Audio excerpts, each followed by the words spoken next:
Thanks for joining me. My name is Elysabeth Alfano. In addition to the Fear No Art Chicago TV show on WTTW, look for 2 webisodes a month on fearnoartchicago.com and come with me as I go behind the scenes to check out all that's being made and get into the hearts and minds and souls of Chicago's artists.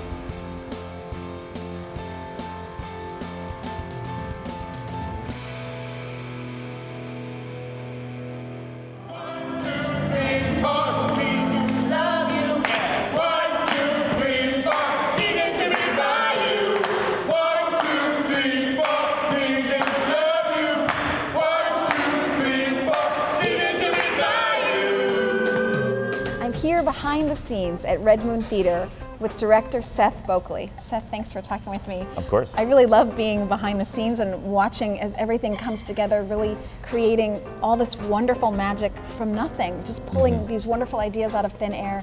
How do you create here for Redmoon Theater? Well, creating work at Redmoon is a highly collaborative enterprise and always has been. How we create is very much in conversation. You know, I'm not an artist that likes to go off and kind of come up with an idea on my own. I prefer to come into a room and ask a set of performers and designers and other directors a question and see what they come back with. So this year I challenged the creative team, which includes not only an amazing army of artists and performers, but also artistic director Frank Marjorie and resident artist Jim Lasko. I brought this question, which is how could Redmoon do a rock and roll musical show about the 4 seasons? And we then drew on a lot of inspiration, did a lot of research on classic television sitcoms like The Partridge Family or The Honeymooners, which weirdly really inspired us to create this kind of intense world of people that had been in a rock band at one point in their lives. Well, I've been walking around here in the back and watching everyone at work and painting and stapling and sewing, and it's just amazing what a team you have here to create this visual imagery. It is a community and it is a place for collaboration. And how can you prepare yourself to be a performer or a writer and director for Redmoon? Because there's no other theater like it, and it is its own entity altogether, its own bit of wonder. How can you prepare yourself for this? I think the best way to prepare yourself to work with Redmoon is to abandon any preconceptions about theater and to celebrate a kind of reckless art of visual storytelling and imagination about how to experience live art.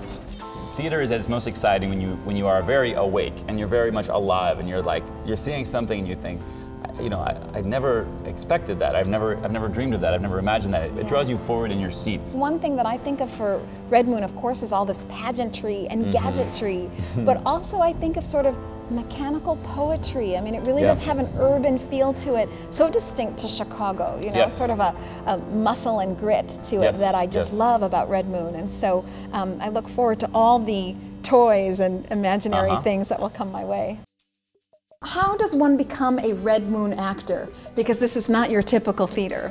The way that I became a Redmoon actor was I saw the Winter Pageant 2 years ago, and I was like blown away. I was just like, what?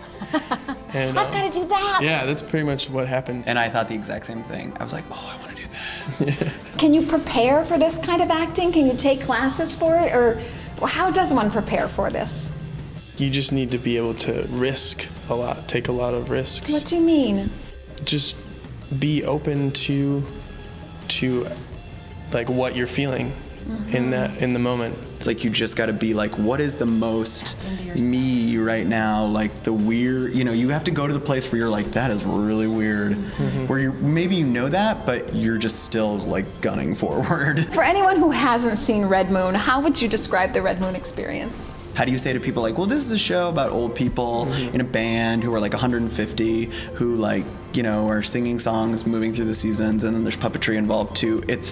You just gotta see it. Yeah. I can't tell, I don't know how to describe it, you just gotta see it. Well, that's one of the things I love about the Redmoon experience is that I do feel that it pulls me to the edge of my seat, to the brink, and then I get new ideas and go to new places that otherwise I would have never been to. So I always feel that it's a joy to come here, and because there's nothing else really like it, I just feel it's a very special experience to be at Redmoon, so I thank you both very much. Thanks. Yeah, thank you. There's an artist and a creative spirit around every corner and in every alleyway. Join me on the next FearNoArtChicago.com as we get into the unique and fascinating world of the independent artist.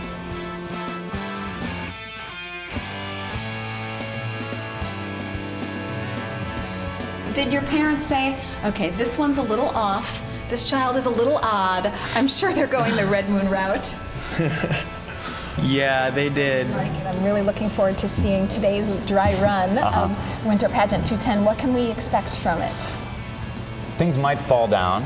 Maybe I will take that phone home. You don't mind, no do you? problem. Yeah, please take it. I have to give it back tonight, though, for the run. Hello. Yeah. Thank you. That was great. Thank you. Sure.